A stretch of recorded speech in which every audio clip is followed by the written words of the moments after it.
Canada Line is the first AirRail link in Canada. It's an automated light rail transit system, and it links Vancouver waterfront with YVR International Airport in Vancouver, as well as the city of Richmond. It is a public-private partnership in the configuration that's common in Canada most frequently. SNC-Lavalin won the rights to put together a concession company. It was a 35-year contract, 4-year mobilization period, as well as 31 years of operations, which is what we're into now, the first year, about 9 months actually. We're responsible for operations, customer service, and maintenance. Customer service, this, as I mentioned earlier, this was very important for us to structure our customer service to be effective and to try and keep people using the line, people who might not normally be transit users. These are our Canada Line attendants. We're responsible for interfacing with the customer, helping them get tickets, checking tickets. We need to check about 10% of all the passengers that they actually have fares when they're traveling. Emergency services. All of our Canada Line attendants are trained as hostlers, so they can drive the trains in the event the automatic train system goes down and reposition the trains. This was opening day, August 17, 2009. Bottom right-hand corner, you can see the lineups. People were lined up at every station all day to ride the train. Right now, we're seeing 110,000 passengers per day. This is post-Olympic time frame. We were wondering what the Olympics were going to look like, and in order to prepare ourselves, we were tracking the Christmas ridership. We were trying to gauge this as to what we were going to need to do in order to maintain the reliability and the consistency, as well as the service expectation that people were starting to get a sense that we were able to provide. So this kind of was a bit of an eye-opener for us. During the Olympic game period, which ran from the 12th to 28th, the service plan was increased. We adjusted our service plan. We had been running 14 trains per day with 2 hot spares. We adjusted that. We had all 20 trains in service, 18 on the line. We saw almost 4 million additional passengers during the games.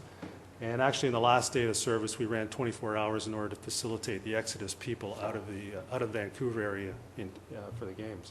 David is the airport director, parking and ground transportation at Vancouver Airport. Having seen that, I just want to know what sort of difference Canada Line has made to your life and to the airport. Well, I'm happy to validate anything Mark has said so far. The line has been an exceptional change for people in Vancouver. It's been an exceptional change for the airport, too. Anybody wishing to travel to the airport prior to the line by transit had relatively few choices.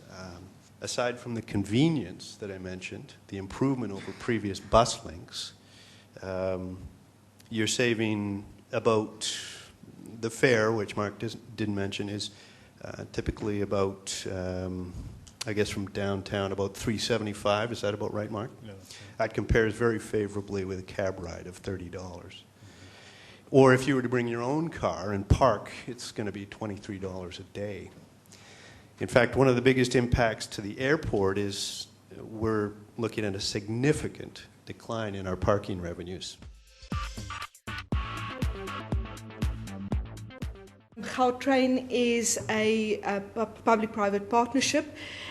It is a $3 billion investment from government. What we had to do in South Africa with Gautrain to get ridership is to position it as a mode of choice. In South Africa, public transport is a mode of force. You use public transport because you have no other means. That's our train. It is heavy rail. It is the Electrostar from Bombardier. We have 15 airport coaches. They are slightly different. Airport coaches is one nose and one rail car close and next to it. It has a different seat configuration, armrest, and more luggage space. The commuter configuration is 2-3. And it doesn't have the armrest and obviously not as much luggage space. This is our route.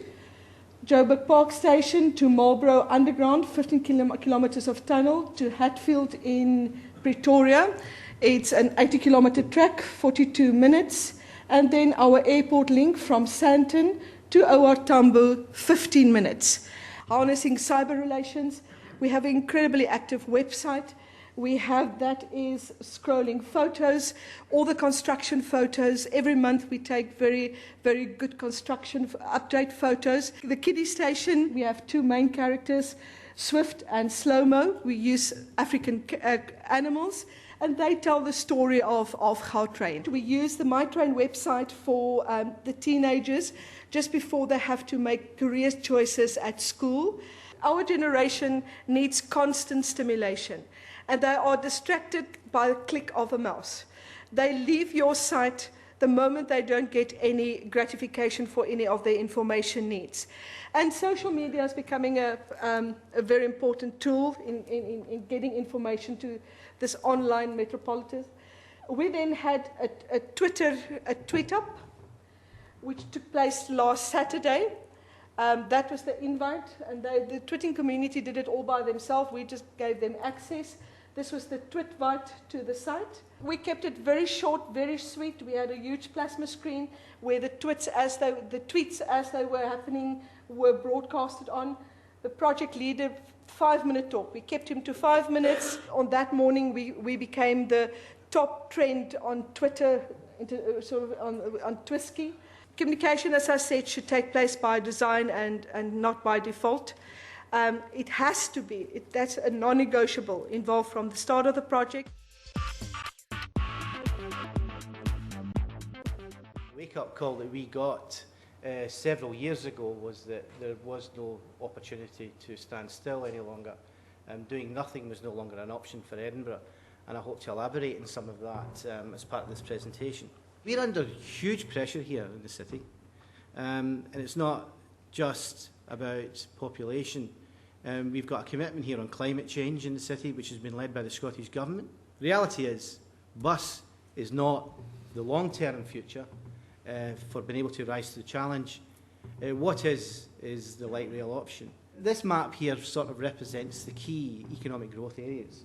You've got a tram line 3 here, which is the purple one. That takes you out to what we call the Bioscience Quarter. That's a huge, significant development which is going on. In about 10 years from now, there'll be 10,000 plus people community in and out of there every day. The airport zone is crucial for us here because there's a huge economic development area around that zone, which is west of Edinburgh. The benefit of these vehicles was it will make the city more accessible for us.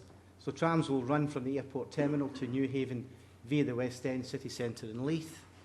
It's a 5-minute service with a priority over other road users. It will be fully integrated with our publicly owned bus service. It will be one timetable, one ticket, one price. We're building 18.5 kilometres of twin track here. That's quite significant. Half of that is off-road, half of that is on-road. Our operation has been in operation since 1998, and it's the Oslo Airport Express train, which is called Flytoget, which means fly train. It's all airport dedicated traffic, no commuter traffic at all on our services. I think most of the dedicated airport services around the world, like Heathrow Express and Arlanda Express in Stockholm, have been a success from day one. Last year, Flytoget was, by consumers in Norway, like you said, Adrian, voted to be the strongest brand names of all brands in Norway. One of the reasons for the success is the launch of a ticketless travels, or e-ticketing system, that we launched 5 years ago. Today, more than 50% of our customers are using this option. After launching this product, we stopped all GDS distribution, and we saved approximately 50 million kroners. That's approximately £5 million on distribution cost. A positive side effect that we have seen on the ticketing system is that it increases, the e-ticketing system actually increases customer loyalty. And our aim is actually to reach 75% e-ticketing sales within the next 3 to 4 years.